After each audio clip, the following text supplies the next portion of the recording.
right, man. All right, y'all keep supporting the morning streams. I keep trying to fit them in to my schedule. So today, let's talk about Detroit Lions. They released their first depth chart. They signed to kill Robbie Coleman. Also, Dan Campbell thanks Quinn Patricia for no turds on the team. So I mean, that's wild, right? Because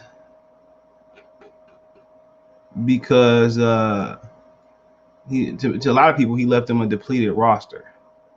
That's why the kind of sketchy right there. But I mean, the depth chart, I looked at it. Really, first glance last night, really wasn't no huge surprise with the depth chart at all. But let's wait till we warm up a bit. But I want to talk about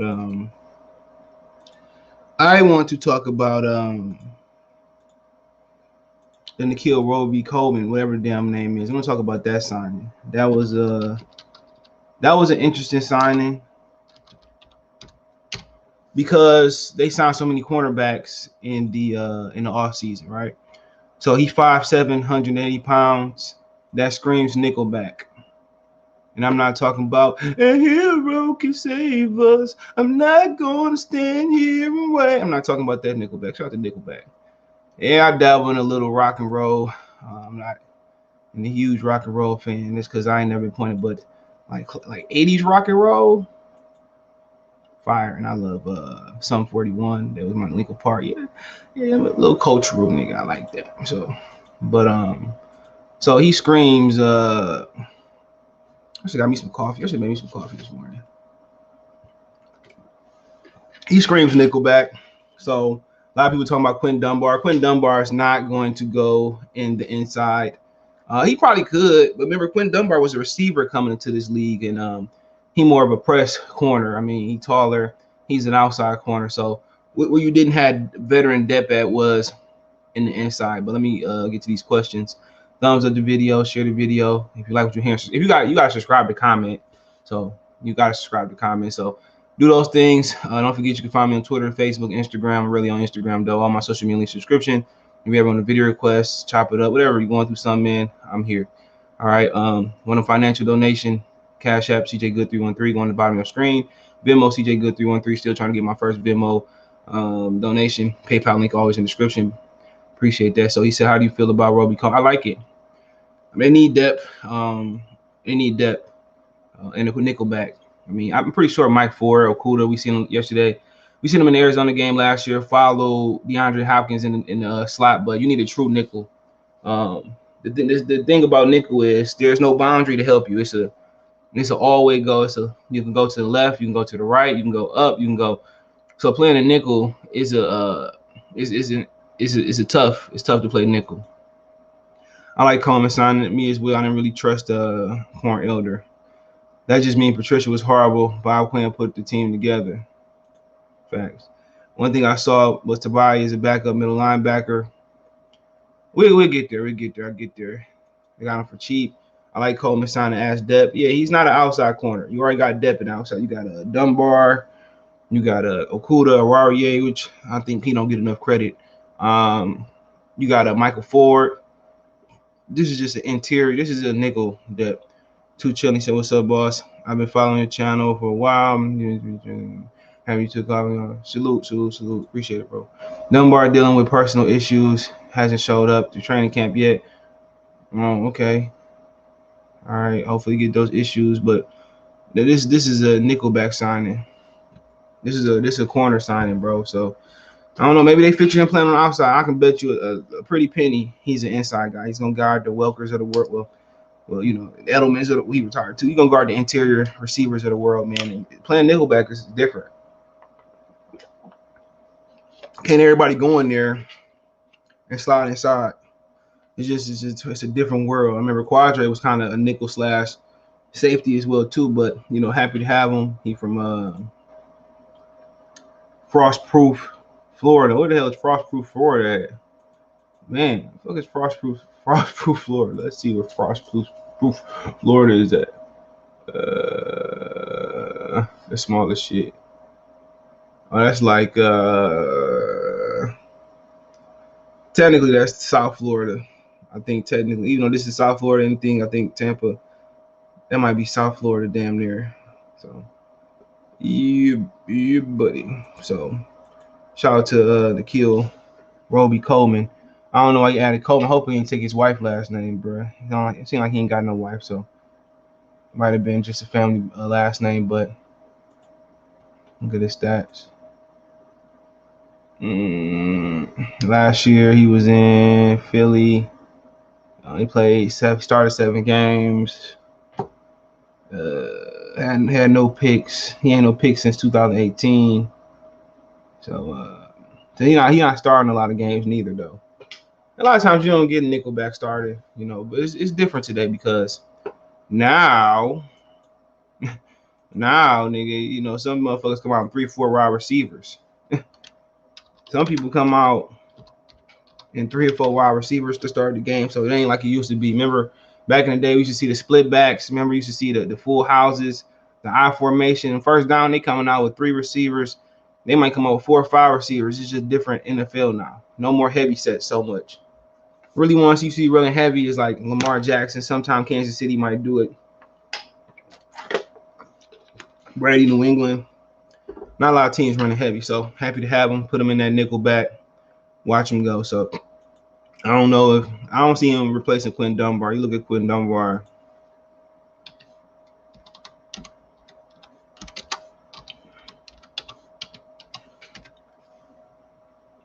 He's 6'2", totally different type of corner. He from Miami too. Miami breeds speed. No, he from Miami too, but yeah, happy to have him. Hopefully he show up to camp. Not sure what the personal issues is, man. That's his personal business, but he got in trouble with old boy before. The ones that play for Kansas City, they got in trouble for rob allegedly, where they was vindicated, they was cleared. Yes, still waking up still. Well, not waking up, but yeah, it was exonerated. That's what I learned looking for.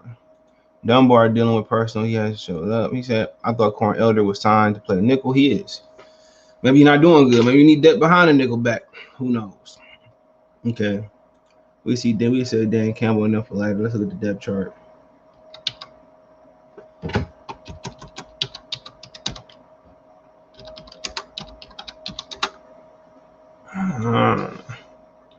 Wounded in my.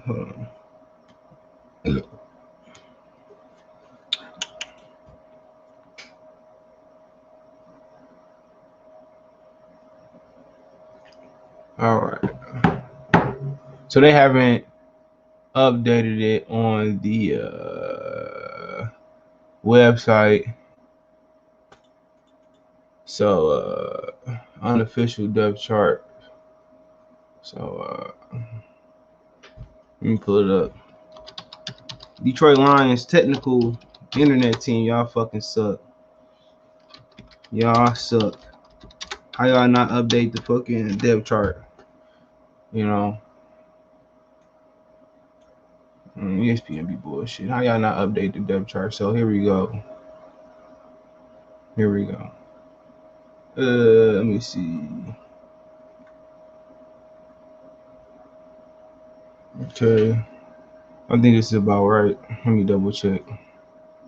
I just say it is right. I say it look like it is right. Right. So you pull it up. It is right. All right, here we go. You really can't see it. I don't know. They need to find a way to clean that up at Streamlabs. But at receiver, the left receiver is the number 2 is Brashard Perriman. The number 1, the uno, is Terrell Crosby. His backup is Quintez Cephas.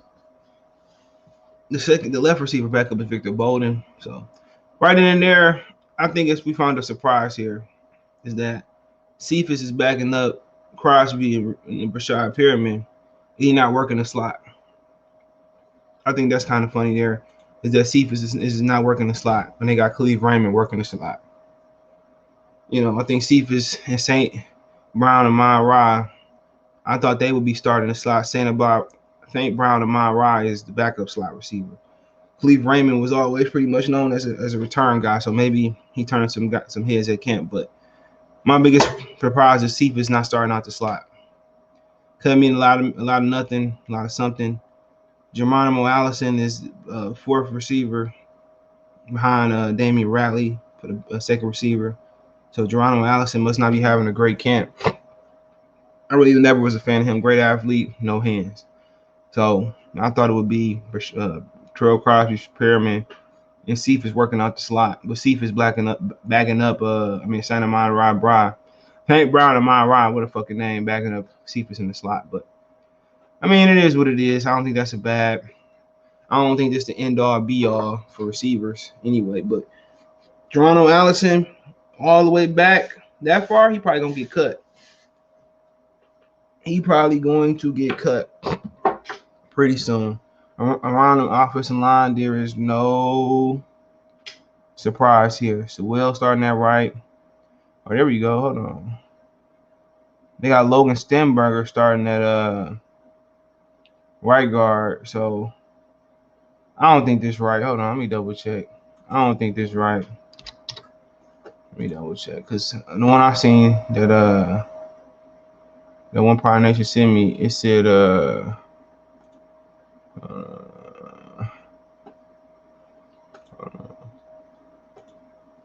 High Tide starting at right guard. Okay, so the Outlander one is off. High Tide starting at right guard.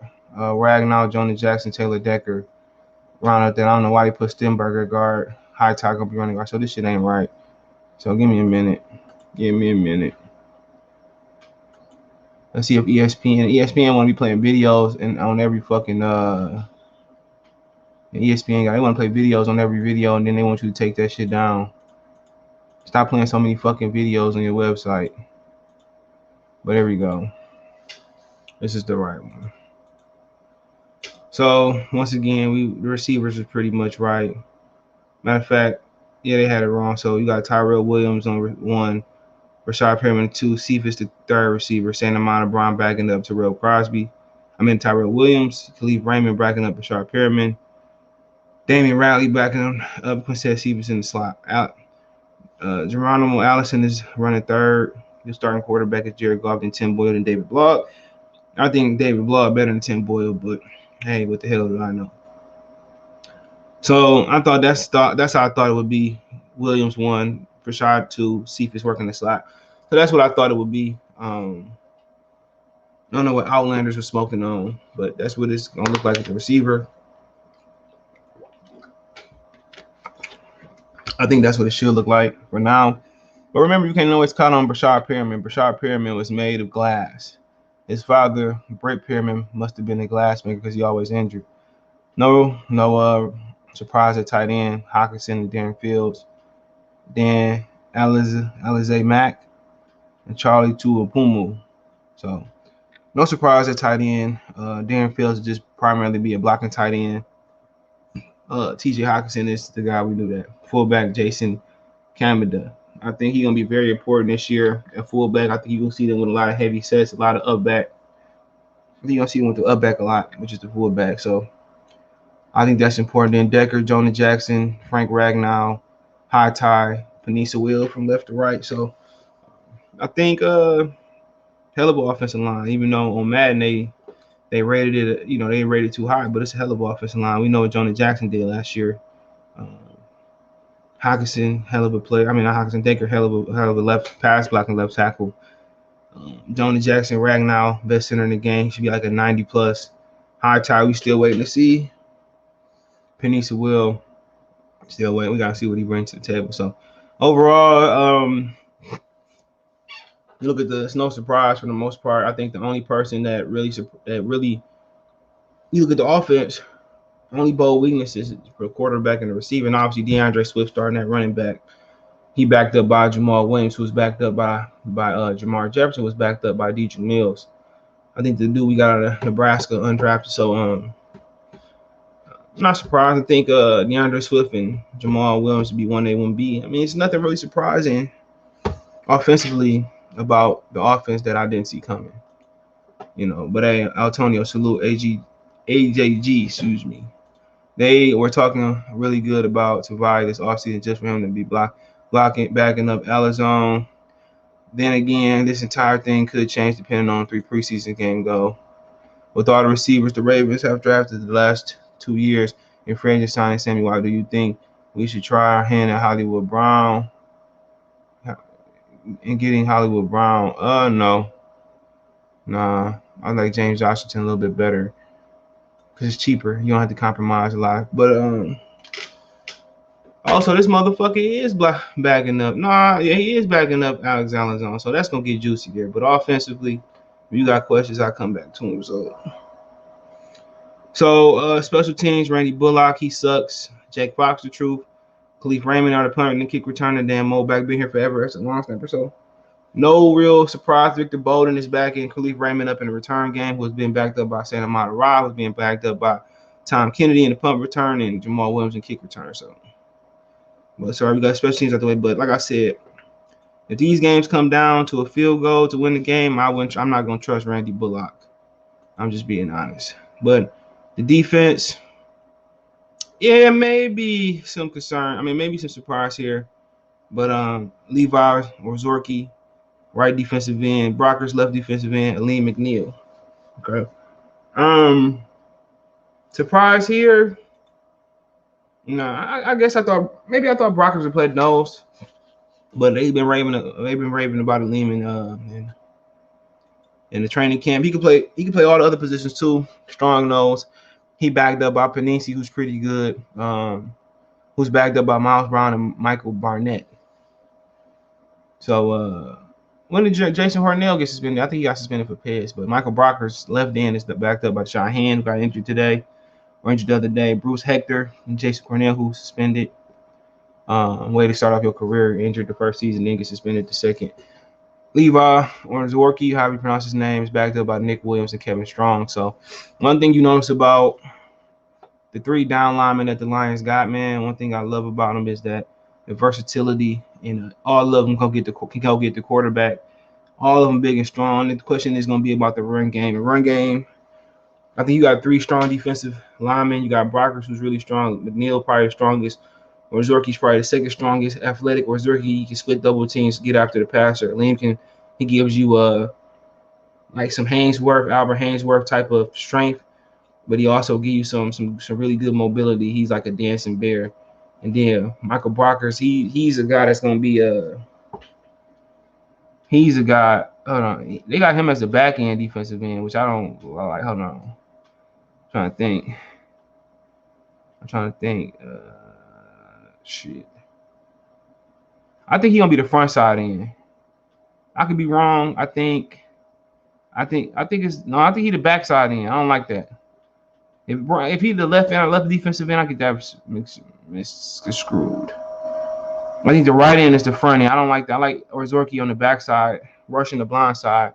And I like Brockers on the front end. So maybe that changes, but it's a difference. The run defensive, the front side defensive end, the one that's lined up over the right tackle, they're historically or normally those guys are run blocking defensive ends. They play the run well, then they get up to the passer. I don't know, Cliff Avery was more of a pass rusher on the front end, but you get what I'm saying. And then the back end is the guys who can rush the passers pretty good. Maybe it's a little bit different in the 3-4, but no issues here. I think their defensive line just got as much depth as the offensive line. They've been raving about Kevin Strong as well too. And we yet to see Jason Cornell from Ohio State, the 7th-round pick. So, yeah, any questions on the defensive end or offense still, I got you. Yeah, I'm not so excited for Bullock this year. AJG. LDE over right tackle. Okay, Mike, thank you. I'll get that mixed up. So, okay. Brocker's going to be the front side end, and Orzorki going to be the back side end, which I like it better because he's better at a pass rushing than Brockers is. In all honesty, I thought Michael Brockers would be starting at defensive tackle, nose tackle.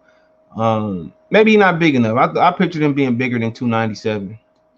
So maybe I thought he was bigger than what he was.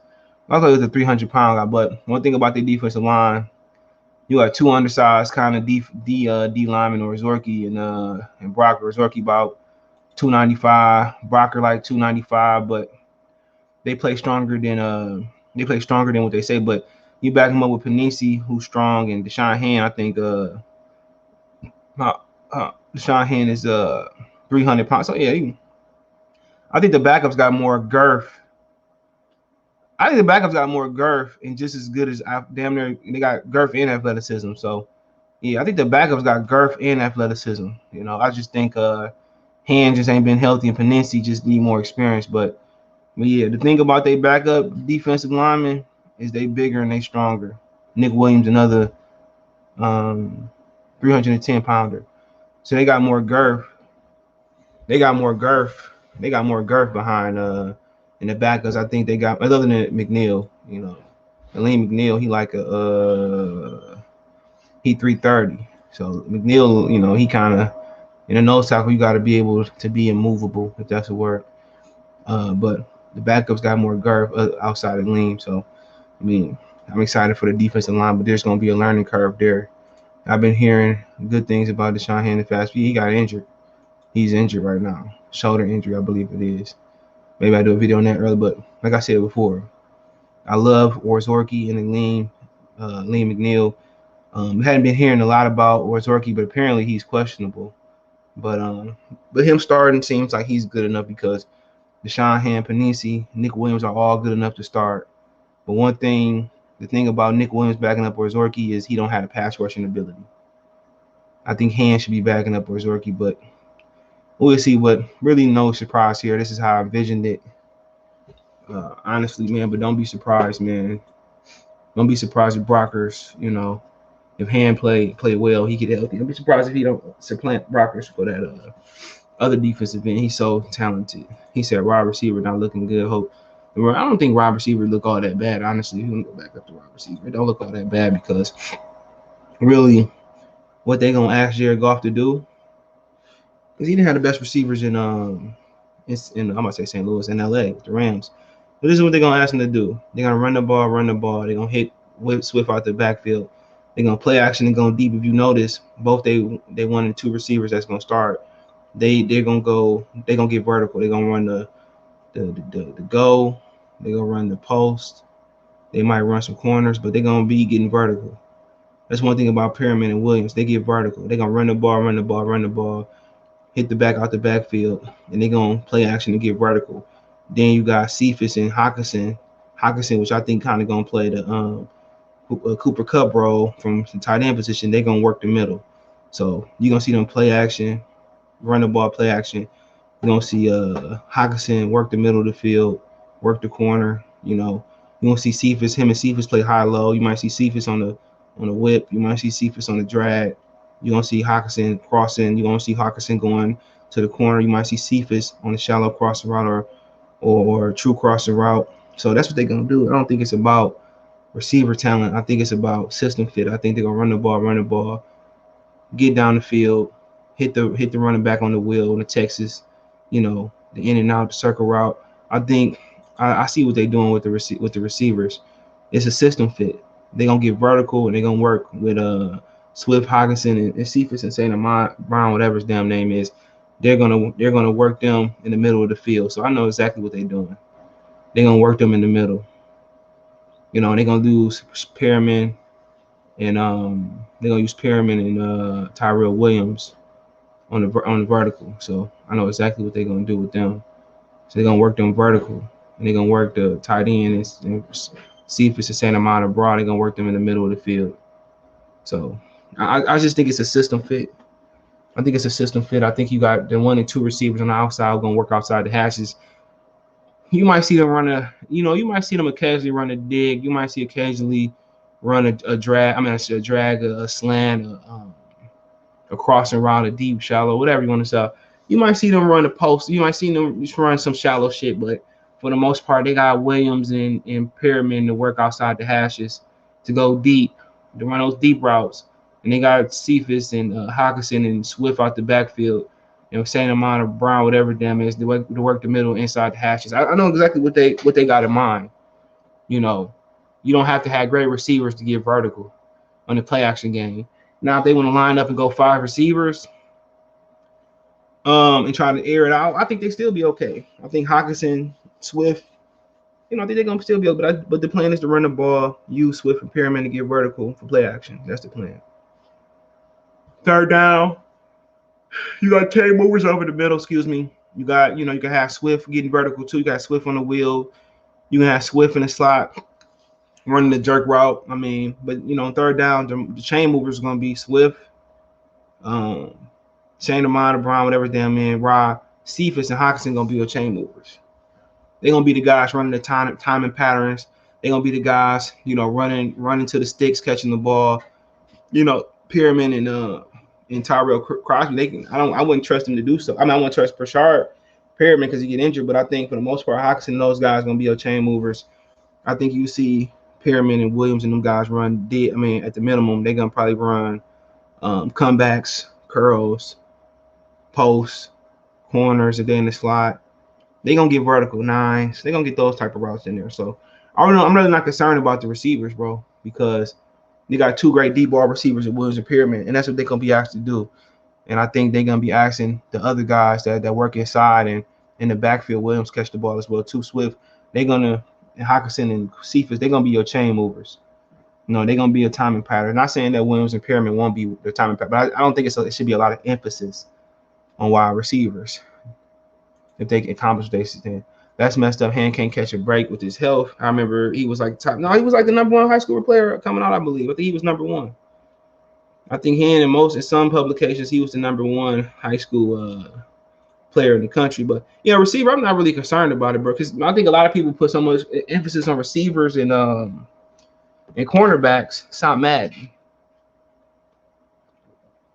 Philadelphia went to the Super Bowl with all backup corners. If you good up front, you gonna be all right. But with the receivers, the health is the only thing that worries me about Crosby and Prashad Perriman. Williams and Prashad Perriman, and Williams coming off a shoulder injury, and Perriman always injured. But back to defense, and then you look at the linebackers. It kind of, to me, it's kind of sickening because Tavai did all that good shit, and they put the pads on. He a backup. So you got Romeo starting that week. You got Trey Flowers starting that strong, which I don't think that shit gonna work. They talking all that good shit. I think he gonna get exposed. I don't know why fuck he's still on the team. They pay him to go home. They should be charging Julian Okoye or Charles Harris, but that's just my opinion. But I ain't got no love for Trey Flowers, man. He came here and stole money. He trash, garbage. But the interesting thing is the Tavai. Alex Alizone come here starting over Tavai. I think it's officially over for Tavai. He should be cut by the end of next year. But going into the 2022 season or the 2022 offseason, he should be gone. But the linebackers, they can look better if they put Julian out there instead of Trey Flowers. I think Julian more athletic. He's starting to be healthy.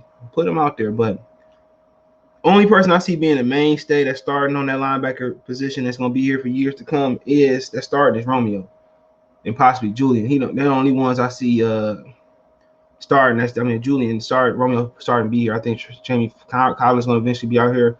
Alex Alizone. I don't see y'all boy. Where y'all boy at? Derrick Barnes is 4th string. So, they're trying to put him in the inside. He has no inside ability. So for him to get out there and cover, him to be behind Jalen Reeves-Maven, it's gonna take some time to take a career pass rusher and learn how to cover and learn the little nuances of playing the inside. Playing inside and outside is totally different thing, especially 4-3 to 3-4. So Derrick Barnes is 4th behind and 4th on the depth chart on the inside linebacker, 2nd inside linebacker, and Alex Alizone. So Sean Deion Hamilton is ahead of him. So linebackers was a position of strength that we knew wasn't going to be a position of weakness. It wasn't going to be a strength. So a lot of people had hopes for Barnes, but Barnes historically has rushed the pass rush, rushed the quarterback. Putting him on the inside is going to take some time. And then again, he may never develop on the inside. He just may be a situational pass rusher. So So you got a lot of guys in front of Barnes. That's cool. Ain't nobody tripping mine, but Barnes will be okay, man. We'll see. He's an undersized inside linebacker as far as height.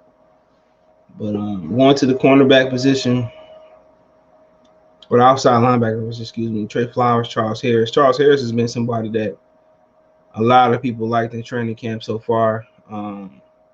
He was the number 22 pick out of Miami in 2017. Didn't get a lot of shine. I think he was formerly in Atlanta. He didn't get a lot of shine there. So we'll see, man. I think Charles Harris may be a guy that come in and push some of the outside linebackers. He may push them. So we'll see there. But cornerbacks, I don't think it's too many surprises there. Laurier is probably number one. Kuda number two. Backing up the number one guy is Nikhil Roby Alexander. He probably be the slot. Quinn Dunbar is third. Mike Ford is fourth. Elefante is backing up the second corner. Jeff Okuda. Cornell, questionable. Jerry Jacobs, whoever the hell that is. So, no surprise there. No really slot listed. I think the slot's going to be between. I think it's going to be Nikhil Roby because Cam Cornelder is backing up the second cornerback position. So, but I'm no surprise. I think Aurarie is going to be. I think this might be the year if they get some manufacturers and pressure. This might be the year he make the Pro Bowl because he was exceptional. Playing in that no pass rush, no color, no disguise defense last year, and I like him a lot. 6'2", 6'2" press corner. I think in an average defense, I think Aurarie might be one of the best 10 or 15 corners in the league. He was made to look bad because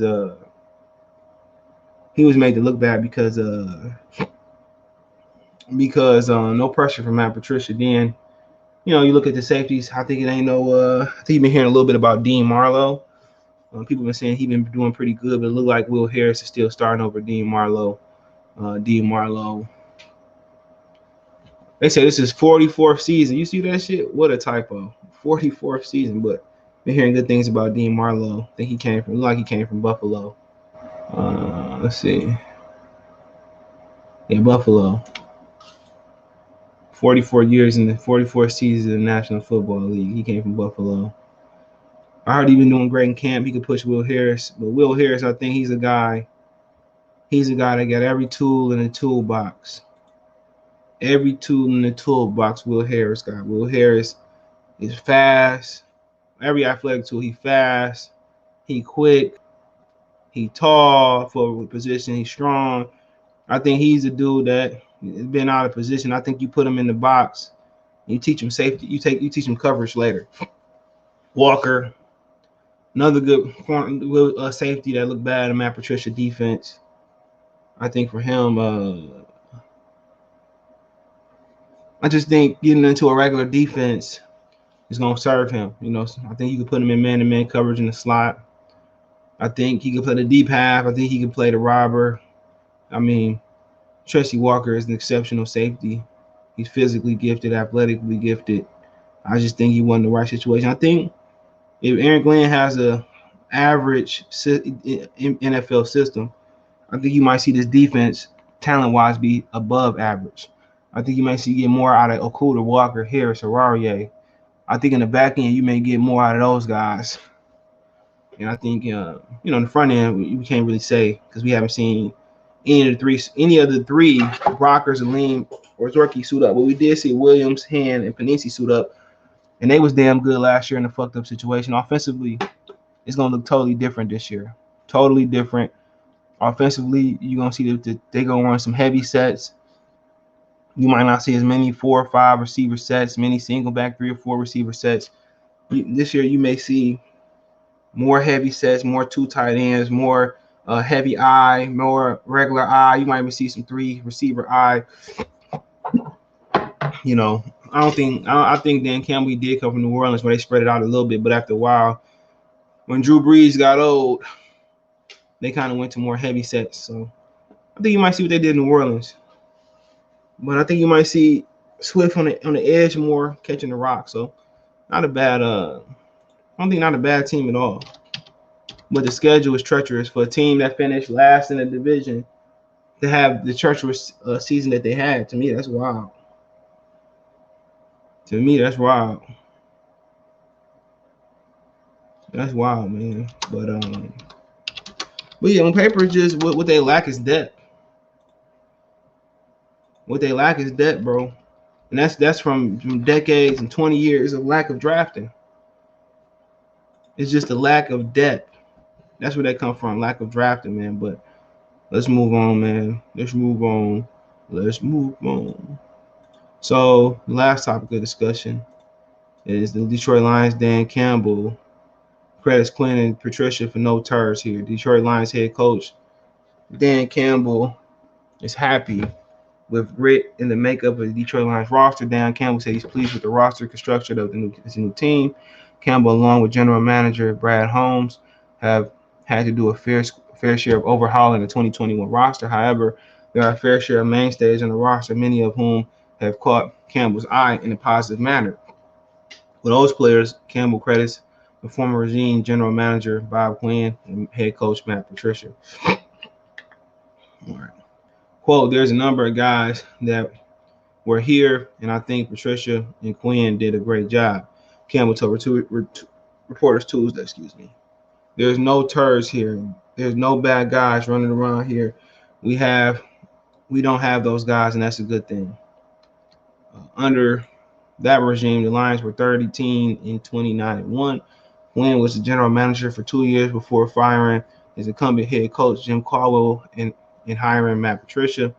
Together, the two never won more than 6 games in a single season. Quinn and Matt Patricia was fired after the Lions Thanksgiving loss to the Texans in 2020.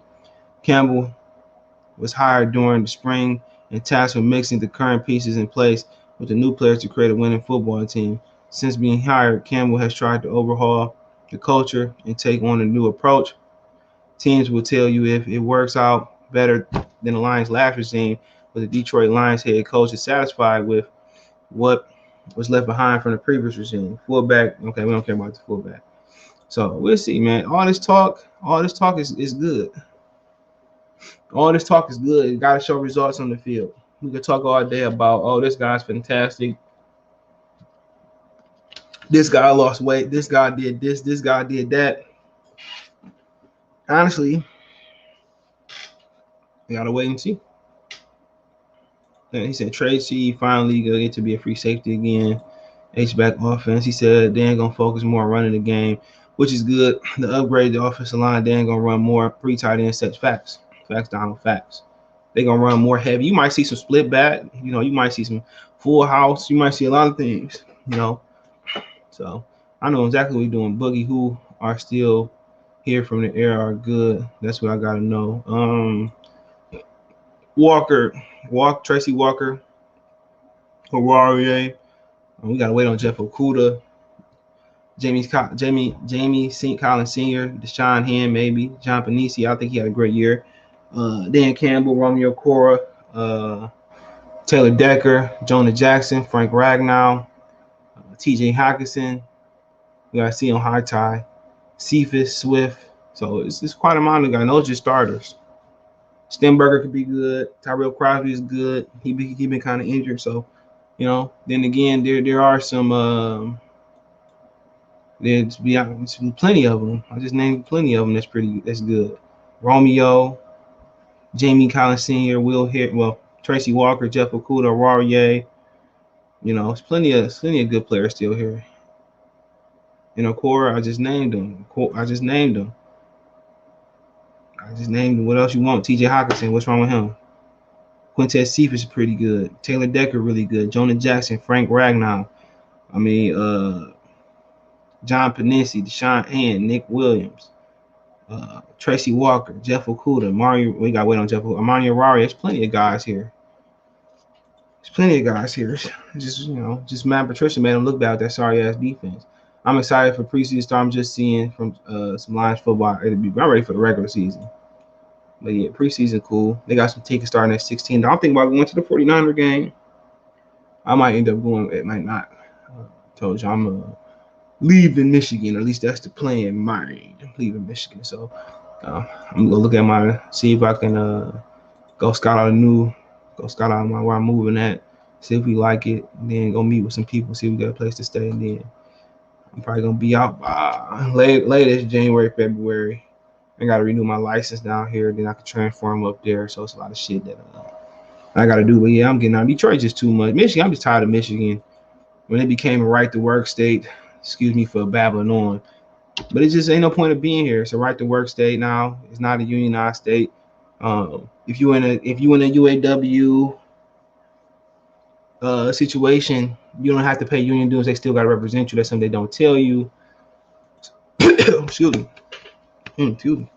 But yep, that's just what it is. It's time to go. You know, you see a little shooting they did at the kids' football game. It's time to leave Michigan. It's time to let it go. Let it go. Looks like time to get out of Detroit. I'm tired of this. It's a Republican state, bro. If you go outside of Detroit, like in a few other major cities, it's racist as shit. It's like being in the South. But yeah, that's what I was saying about the talent. It's talent here. It is talent here. A lot of talent. No, I'm gonna say a lot, but this is some talent here that was left over. It's just they don't have depth. That's the issue. Dan Campbell gonna also use a fullback. Sean Payton uses the fullback all over in the run game, pass block. Get a lot of the shot. Get a lot of the shot game. 2 and 1, 2nd and 1, 3rd and 1 with the full. Yeah, he does use an up back. He does. He does use an up back, and that's important because I think O.J. Howard told the New York Giants, not O.J. Howard, O.J. Simpson told the New York Giants, give Saquon Barkley a fullback, and he'd take off. What state I'm moving to? North Carolina.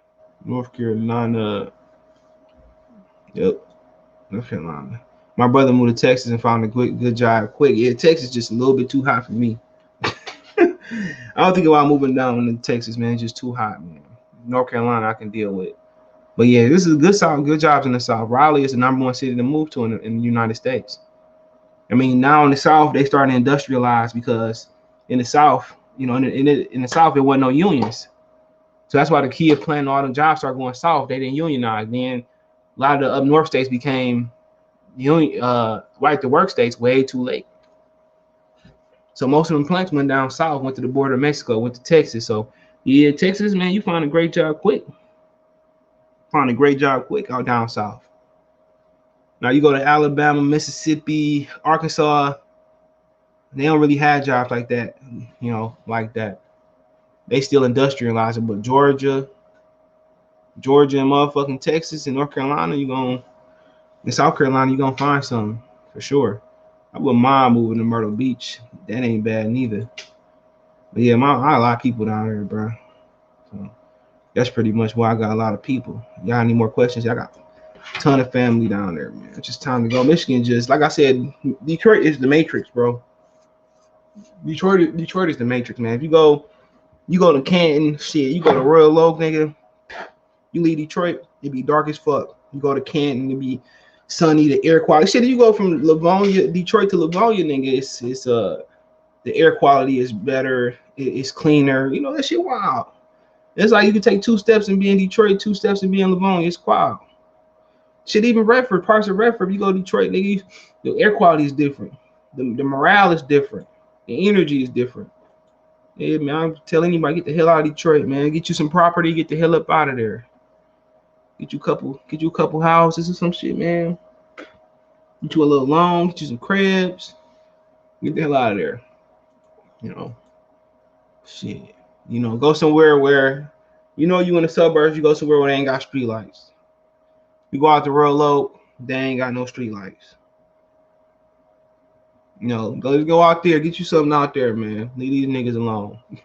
Another thing you do is buy a house in Detroit, let the property jump, and then get your house of your dreams. But yeah, man, any more questions? No more questions. Appreciate y'all. I'll be back later with some videos. Peace.